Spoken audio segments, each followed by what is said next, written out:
सभी विद्यार्थियों को कुंज बिहारी शेरदास राधे राधे सभी को। आज हम लोग जो टॉपिक पढ़ेंगे वो पढ़ेंगे वैद्युत द्विध्रुव के कारण वैद्युत विभव। कल हम लोगों ने वैद्युत विभव पढ़ा था। वैद्युत विभव का फार्मूला क्या होता है? V equal to 1/4πε0 Q/R। ठीक है, इससे पहले हम लोगों ने क्या पढ़ा था? विभवांतर। अच्छा, विभव की डेफिनेशन कौन बताएगा? विभव की डेफिनेशन क्या होती है? अगर सभी को पता हो तो अच्छी बात है, नहीं पता तो हम तो बता ही रहे हैं। ठीक है, अगर किसी वैद्युत क्षेत्र के अंदर अनंत दूरी से किसी परीक्षण आवेश को लाया जाए तो उस पर किया गया कार्य क्या कहलाता है? वैद्युत विभव कहलाता है। V equal to W/Q। दूसरा था वैद्युत विभवांतर। वैद्युत विभवांतर क्या होता है? वैद्युत क्षेत्र के अंदर किसी परीक्षण आवेश को एक बिंदु से दूसरे बिंदु तक ले जाने में किया गया कार्य क्या कहलाता है? वैद्युत विभवांतर कहलाता है। ठीक है ना भैया? तो आज हम लोग उसी के आगे पढ़ेंगे वैद्युत द्विध्रुव के कारण वैद्युत विभव। जैसे हमने वैद्युत द्विध्रुव के कारण वैद्युत क्षेत्र पढ़ा था। ठीक है, वैद्युत क्षेत्र में वैद्युत द्विध्रुव के कारण जो परिवर्तन पढ़ा था, आज हम लोग पढ़ेंगे कि वैद्युत द्विध्रुव के कारण वैद्युत विभव। तो वैद्युत द्विध्रुव क्या होता है? क्या कोई बताएगा वैद्युत द्विध्रुव क्या होता है? ध्यान से सुनना। जब दो सूक्ष्म या फिर ऐसे कह सकते हैं जब दो समान परंतु विपरीत आवेश एक दूसरे से अल्पतम दूरी पर स्थित हो तो ऐसे बने निकाय को वैद्युत द्विध्रुव कहते हैं। वैद्युत द्विध्रुव कहते हैं, इसे P से डिनोट करते हैं ना, वैद्युत द्विध्रुव आघूर्ण। वैद्युत द्विध्रुव आघूर्ण क्या होता है? वैद्युत द्विध्रुव के किसी एक मान तथा दोनों आवेशों के बीच की दूरी का गुणनफल वैद्युत द्विध्रुव कहलाता है। P इक्वल टू 2QL, है ना, ये हमने आपको बताया था। आज हम लोग फिर से पढ़ेंगे उसी में वैद्युत द्विध्रुव की अच्छी स्थिति में वैद्युत द्विध्रुव की अच्छी स्थिति में किसी बिंदु पर वैद्युत विभव पढ़ते हैं। ठीक है, मान लेते हैं कि एक ये वैद्युत द्विध्रुव, ध्यान से कोई लिखेगा नहीं। ठीक है, केवल देखो इधर वैद्युत एक ये पॉइंट है, ये आवेश यहां पर है, -Q चार्ज है। ठीक है, और जिसकी लंबाई टोटल कितनी है? +Q। इसकी ओवरऑल लंबाई टोटल कितनी भैया? 2L होती है ना वैद्युत द्विध्रुव की, और आधी आधी कितनी हो गई? L और L। ठीक है, और इसी के अच्छी स्थिति में, अच्छी स्थिति हमने बताया था क्या होता है? अच्छी स्थिति में एक बिंदु कौन सा है? S।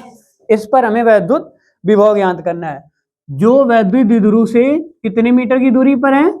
R मीटर की दूरी पर है। कितने मीटर की दूरी पर है? R मीटर की दूरी पर है। ठीक है, तो अब बात करते हैं,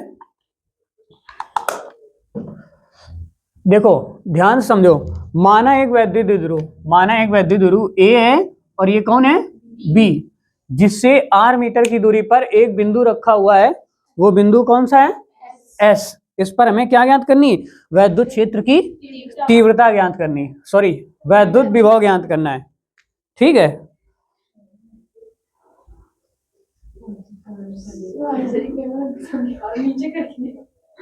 चलो होने दो, क्या है। देखो अब देखो हमें क्या करेंगे, अब हम लोग इसमें क्या करेंगे? लिखेंगे -Q आवेश के कारण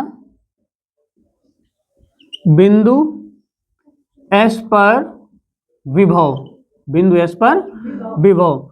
तो भैया क्या लिखें? V1 बराबर 1/4πε0 इंटू Q अपान कितना? यहां से यहां तक के बीच की दूरी, सॉरी -Q यहां पर है ना, यहां से बिंदु S तक के बीच की, अर्थात यहां से मध्य बिंदु से द्विध्रुव के मध्य बिंदु से S तक के बीच की दूरी कितनी है? R। और ये इतनी और हाफ कितनी? L है। तो इतनी L और R दोनों जोड़ दिया जाए, है ना, क्या लिखेंगे? R + L। ठीक, क्योंकि आप पोटेंशियल का फार्मूला जानते हो, विभव का फार्मूला जानते हो, V = 1/4πε0 Q/R + L। जिनको ये बात नहीं समझ में आ रही है वो शुरू से हमारे पूरे लेक्चर देखें।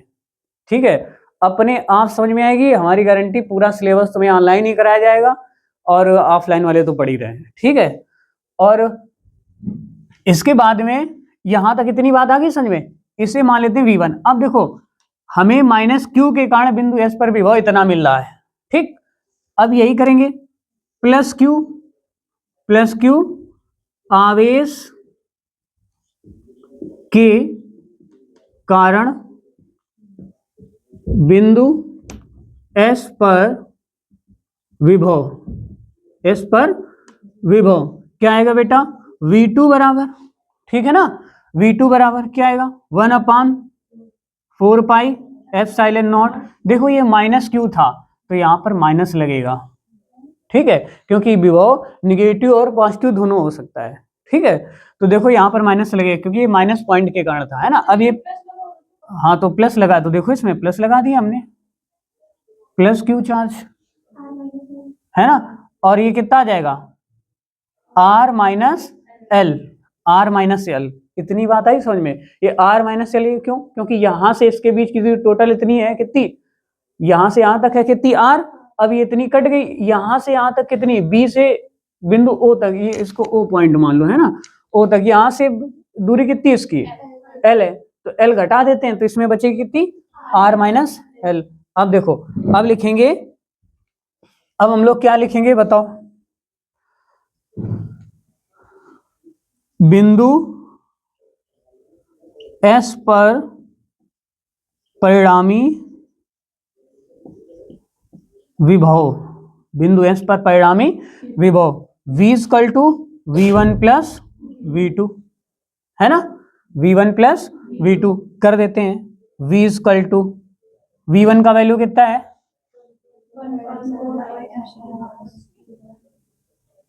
देखो, या फिर इसको ऐसे भी लिख सकते हैं V2 प्लस V1, कोई दिक्कत है, V2 प्लस V1, क्यों, क्योंकि बेटा ये देखो आगे पीछे कर लो, है ना, ये निगेटिव हम सोच रहे हैं इसको पीछे कर देते हैं, है, ये पॉजिटिव इसको आगे कर देते हैं, जैसा बताओ, नहीं वैसे भी सॉल्व हो जाएगा। उससे तुम्हें भ्रमित होना पड़ेगा थोड़ा सा, ऐसा नहीं हो कह रहे हैं कि भ्रमित होना पड़ेगा, जो बायोलॉजी के बच्चे उनको थोड़ा सा मैथ में दिक्कत होती है, इस वजह से हमने इसको आगे पीछे किया, ठीक है। तो ऐसे, तो इसमें माइनस कहाँ आ रहा है, इसमें नहीं, उसमें नहीं, उसमें पोटेंशियल, वो उसकी बात अलग है, ये इसमें पोटेंशियल है बेटा, इसमें दोनों को ऐड करना पड़ेगा हमको, ठीक है। देखो, तो V1 का वैल्यू कितना रखेंगे, इसका V2 का वैल्यू कितना रखेंगे 1/4 pi epsilon not into Q upon R minus L, ठीक है। फिर माइनस, माइनस का क्यों, क्योंकि ये वाला माइनस का पोर्शन है ना, तो इसको हम लोग ऐसे भी लिख सकते हैं, माइनस का 1/4 pi epsilon not into Q upon R plus L, ऐसे भी लिख सकते हैं ना। तो यहाँ पे लिखेंगे माइनस, क्या लिखेंगे 1/4 pi epsilon not into Q upon R plus L. देखो इससे क्या कॉमन मिल रहा है, V equal to 1/4 pi epsilon not into Q common मिल रहा है ना, क्या बचेगा 1/R minus L minus 1/R plus L, ठीक, ठीक है। अब जरा देखो, इसका इसमें गुणा, इसका इसमें गुणा, तिरछा गुणा करेंगे और इनका आपस में गुणा कर लेंगे, क्या आएगा देखो, V equal to 1/4 pi epsilon not into Q, ध्यान से सुनना, अरे वो ब्रैकेट तो मंझला था, कोई दिक्कत हो रही, देखो इसका इसमें गुणा करेंगे क्या आएगा बेटा R प्लस एल, है ना, यहाँ पे माइनस लगा है, माइनस लगा देंगे, इसका इसमें गुणा करेंगे, माइनस में गुणा करते हुए R प्लस एल। देखो अभी R प्लस एल कैसे बचा, देखो जरा, R का इधर गुणा करेंगे तो इस माइनस का गुणा इस वाले इसमें होगा, R में होगा तो -1 आएगा, इसमें होगा तो प्लस, ठीक है। और इनको आपस में गुणा करेंगे, क्या आएगा देखो R प्लस एल और R माइनस एल, इतनी बात आ गई समझ में बेटे, ये सी खत्म, ये एल एल क्या हो जाएगा 2L, V equal to 1/4 pi epsilon not into Q, इसको इसे एक साथ ही लिख दो, गुणा कर देते हैं अंदर, है ना, 2L Q 2L, है ना भाई, ये Q बचा और L L 2L, इनको क्या लिखेंगे R square minus L square. देखिए R के रिस्पेक्ट में जो L है ना, ये L स्क्वायर वो कितना है, लगभग नगण्य है ना, तो 0 हो जाएगा। और चूंकि आप ये भी जानते हो क्या, P इक्वल टू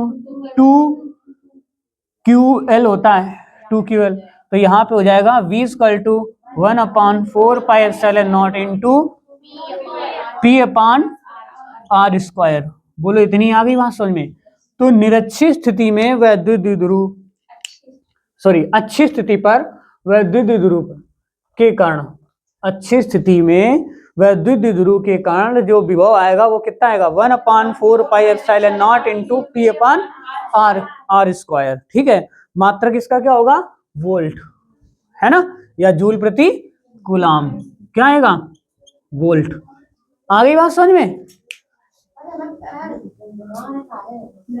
करो बेटा आप नोट करो इसको, समझ में आ गई ना बात समझ में?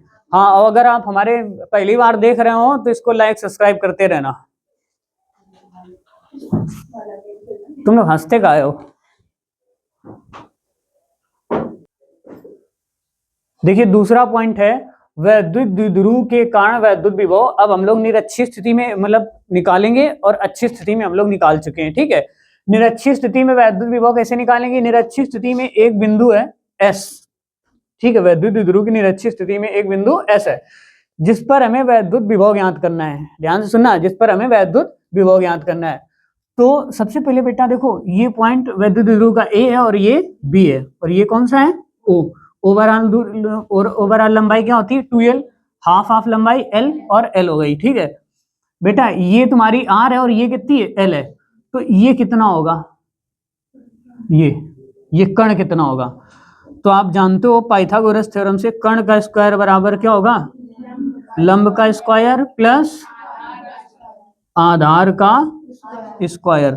भैया लंब कितना है इसमें r², भैया आधार कितना है प्लस L², तो कर्ण बराबर तुम्हारा क्या हो जाएगा √r² प्लस L²।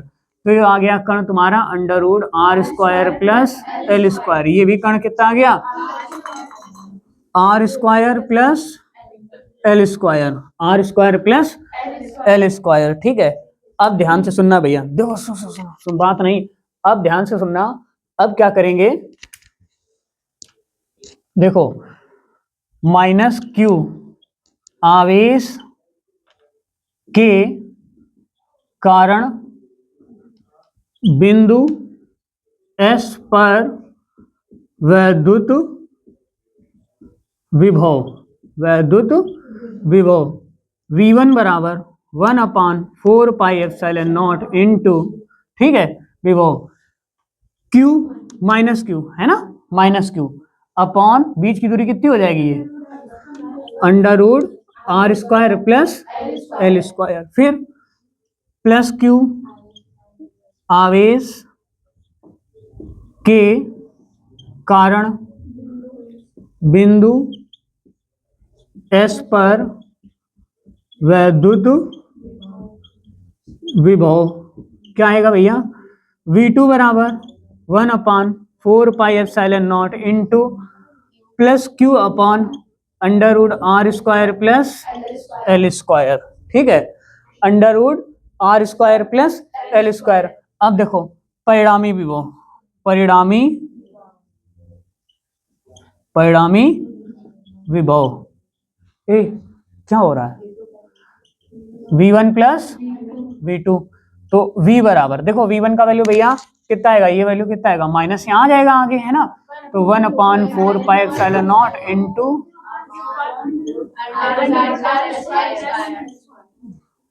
ठीक है ना, तो यहाँ पे आ जाएगा माइनस का 1/4πε0 into plus Q upon √r² plus L², फिर प्लस लगाया है ना, V2 का वैल्यू रखेंगे क्या आएगा 1/4πε0 into Q upon √r² plus L², ये सी खत्म। तो V = क्या हो जाएगा 0, खत्म हो गया ना। निरक्षीय स्थिति पर क्या कहोगे, निरक्षीय स्थिति पर वैद्युत विभव क्या होगा 0 होगा, है ना। न्यूमेरिकल में भी पूछा जाए कोई भी वैल्यू दी जाए तो विभव कितना आएगा 0। नोट में एक चीज और लिख देना यहाँ पर, नोट, क्या समझे, ठीक है ना, नोट, हाँ छोटी हो गई सरल हो गई तो अच्छी लग रही, नोट वैद्युत द्विध्रुव के कारण, नोट में लिखना वैद्युत द्विध्रुव के कारण किसी बिंदु पर विभव, किसी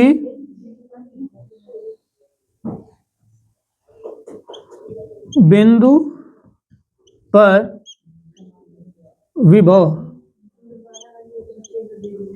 विभव क्या आएगा, देखो विभव क्या आएगा, v इक्वल टू, ध्यान से सुनो, 1/4πε0 इंटू पी कॉस थीटा, ठीक है, P cos theta upon R square. ये भी लिख लेना, कभी कभी इसके न्यूमेरिकल आ जाते हैं, बस इसकी डेरिवेशन कभी नहीं पूछी गई अभी फिलहाल, ठीक है। तो ठीक है, वह द्विध्रुव के कारण किसी बिंदु पर विभव, किसी भी बिंदु पर विभव है ना, निरक्षी अच्छी की तो पता चल गई, लेकिन किसी भी बिंदु तिरछा आड़ा टेढ़ा रखा हो तब वहां पे क्या होगा, तो v equal to 1/4πε0 p cos theta upon R square. आ गई ना बात समझ में। तो अब इसको नोट करो, और इसके बाद में हम लोग पढ़ेंगे समविभव पृष्ठ। क्या पढ़ेंगे, समविभव पृष्ठ, और भी डेरिवेशन है जैसे कि स्थिर वैद्युत स्थितिज ऊर्जा और विभव प्रवणता, जो बहुत ही इंपॉर्टेंट है। इनको करते हुए फिर हम लोग अगले लेक्चर में ये टॉपिक को फिनिश करेंगे, ठीक है। तब तक के लिए सभी को राधे राधे, मिलते हैं अगले पार्ट में।